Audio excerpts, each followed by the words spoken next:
It's over. It happened. Wednesday night, Los Angeles, Kobe Bryant. But here's the real story. 60 points in a come-from-behind win in the fourth quarter that saw Mamba Day celebrated the only way it should be. Dan Gladman, former Lakers fan, pretend Kobe fan. Wow. Trader in general. Them's fighting words. Trader in general to Laker Nation. Was this not the most Kobe way to go out ever? 100%. It was an unbelievable performance. I could not believe my eyes. I watched the second half. I flipped from the Warriors game. Yeah, forget the Warriors. Mind blown. Kobe is not a human being. Do you think it was possible? He's an alien. That was ridiculous. Marcy, did you think he had enough legs to put up 50 shots? No, not at all. And the thing with Kobe this whole season, the will's there. Yes. I mean, Mamba is Mamba, but the body hasn't been. So Like to me. see that, yeah. What? 60? Never would have thought it. Crazy. Okay, Never. Ryan McNeil, I want to ask you this. What is the definitive Kobe moment for you? What's that one moment? I know we have to add last night's game into there, but for I was you? going to say, up until last night, Yeah. I thought it was the 81 points against the Raptors. Yeah. Just a definitive, just clinic. But the way he went out, it was kind of Derek Jeter-esque. Like, you know he's going to get his minutes, you know he's going to get touches, but 50 shots. He was saying by the end of the game, he was just pushing all arm on his shot because his legs were toast. So I just think that's the ultimate Kobe kind of moment, going out 60 points. We're watching his 81 highlight pack right now. Dan Gladman, your moments. Well, I mean, I was at the game when he scored the 81, so that is. But I feel like we've talked about this, and for me, it's still the first championship, the alley-oop to Shaq. But quite honestly, what I saw last night, that's the one that's going to stick in my mind. It was just such a sublime performance. You just don't do that. You know, the previous most points scored by someone in their final game was John Havlicek, 29 points. Wow.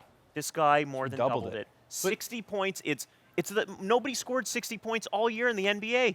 Okay, Marcy, They have now. in your mind, Yeah. will Kobe go down in basketball history as the good guy or the bad guy?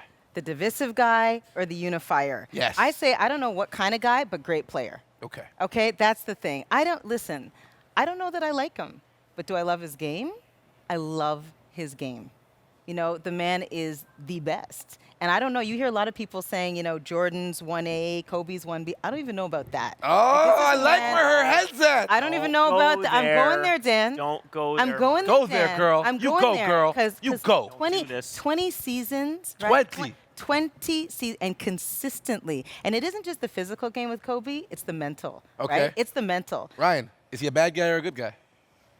I think he's a bad guy, but I love him for that. I love that he didn't want to just win. Yeah. He wanted to embarrass his opponent. Annihilate. And completely embarrass him on the court. And I like players who win. And Kobe is a winner. And I think the last few years in LA really took a toll on him because they weren't winning. Because he wants not just to win games, he wants to win championships. And I love that about Kobe. Okay, I gotta say, Kobe said it best when he was talking about his daughter, and he said, you know, if you get a bee buzzing around your head, and you want to swat it to get away, you think you're the positive person, you're the good guy in that story. But to the bee, who is he in his story?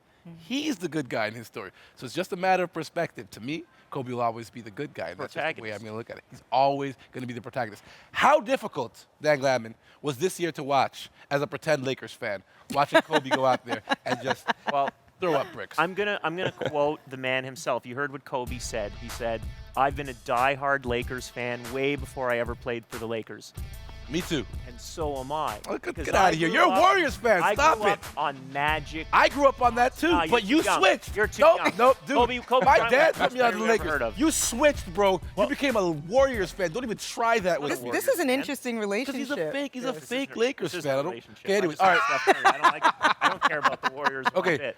okay, fine. What Let's. was the question? I don't What was want the to talk to you question? anymore. You have question- to. You're stuck with me for 2 more segments. Okay, 3-person panels, just us three. Okay, we're gonna talk about the Warriors next, but quickly, Yeah. quickly. Well, they're 73-9. Yeah. Was it worth it?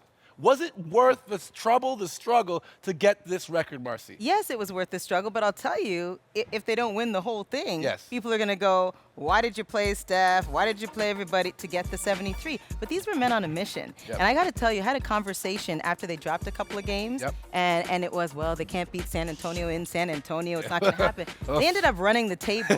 And all I had to do was look into Steph Curry's eyes and go, yeah, you know what? They're going to beat San Antonio for the first time this season because these boys are getting it done. Ryan, was it worth it for you too? 100% worth it because you have one championship from last season. You're now in history as the best win total for any NBA season. So you're in history. You still can win a championship. You're not like out of the running. They could.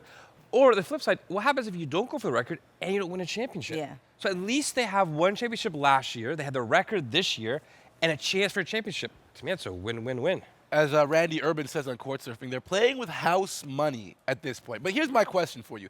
If they don't win the championship, will people remember the fact that they didn't win the championship or the fact that they were the greatest regular season team of all time? Like, where does the road break here? First of all, our friend Randy, Urban Legend, is not here, but I will still say to him, you are wrong. They are not playing with house money. They have to win the championship. They will. You think they will? The Warriors? 100%. Absolutely, he's a diehard 100%. Warriors fan, No, guys. Come they're on. the best team in the league. But They are the team to beat, will right? people remember them? Do people remember that the New England Patriots went 16-0 and lost the Super Bowl? You bet they do. Everybody will remember this. This is the team, but they are not playing with house money. The pressure is on. They got to win it. Okay. Is everyone else agreeing? The pressure's on. They absolutely have to win. I absolutely I agree. agree with them. Yeah, I agree with that. Okay. So- Now, Nice to get the record, but they got to win the big show. okay. All right. So here's the next question, because some people have thrown this idea out here. Are the Warriors bad for basketball? How could they be bad for basketball? I don't know. If Why? you're playing Because them- they're too good? Yeah, possibly. They've currently created a giant cliff between them and the next best team. You know, Well, then the some next people best are team has almost to step up. disinterested. Some people are almost disinterested in watching the rest of the games because I don't know. It's a foregone conclusion. These No Warriors one's may win the disinterested. They just came out and the NBA had their highest ratings ever on television this season. The Warriors are the best thing that's happened to basketball in the last 5 or 10 years. They are amazing. Kids watch them. Celebrities watch them. Dad Gladman will change which team he actually roots for in order to I cheer root for the for Toronto them. Raptors and nobody else. Right. Story up. Ryan? And Virginia Cavaliers. I love when the game of basketball changes and evolves and grows. And the way they use Draymond Green, it's forced teams to change and adapt. You might see LeBron James playing some 5 in the finals against Draymond Green. I think 402 3-pointers by Steph Curry. It's unbelievable. Insane. Beat the record by, what, Unbelievable. over 100 His own record. three-pointers? Yeah. I think when you can innovate the game and change the game in a really cool, fun way, I'm all in favor for that. It's positive in every way. Okay, all right. Enough Warriors talk. Kobe retired. That's all that matters. Dad Gladman used to be a Lakers fan. He switched his story. I want you guys all to remember you this. picked You heard Sacramento it here Kings first. to make the playoffs. I did do Enough that. said. You heard it What? right here first. You what? Yo, that Kings pick was was a this? good pick.